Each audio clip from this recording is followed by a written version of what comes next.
राजकुमार सिद्धार्थ एक सुखी जीवन व्यतीत किया करते थे और उनके पास वह सब कुछ था जो एक राजकुमार के पास होना चाहिए, जैसे कि भव्य महल, स्वादिष्ट भोजन और मनोरंजन के अनगिनत साधन। लेकिन राजकुमार सिद्धार्थ के भीतर एक गहरी बेचैनी थी। उन्हें दुनिया के दुख, बीमारी, बुढ़ापा और मृत्यु के बारे में जानने की तीव्र इच्छा थी।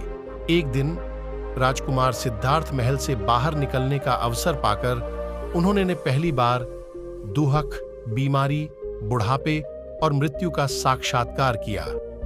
यह उनके लिए एक गहरा सदमा था। उन्होंने महसूस किया कि इन दुखों से कोई भी छूटा नहीं है, चाहे वह राजा हो या प्रजा। इस अनुभव उन्हें दुखी कर दिया और उन्होंने राजपाट त्यागने और इन दुखों का कारण जानने का प्रण लिया।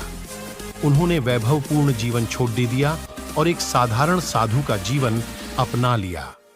राजकुमार सिद्धार्थ ने कई वर्षों तक उन्होंने विभिन्न शिक्षकों से ज्ञान प्राप्त किया और कठोर तपस्या की। राजकुमार सिद्धार्थ ने कई वर्षों तक उन्होंने विभिन्न शिक्षकों से ज्ञान प्राप्त किया और कठोर तपस्या की। उन्होंने गहरे ध्यान में बैठकर जीवन के रहस्यों को समझने का प्रयास किया। आखिरकार एक रात बोध गया में एक पीपल के पेड़ के नीचे ध्यान करते समय उन्हें ज्ञान की अनुभूति हुई और वह बुद्ध बन गए। बुद्धत्व को प्राप्त करने के बाद उन्होंने अपना शेष जीवन दूसरों को दुखों से मुक्ति का मार्ग सिखाने में लगा दिया।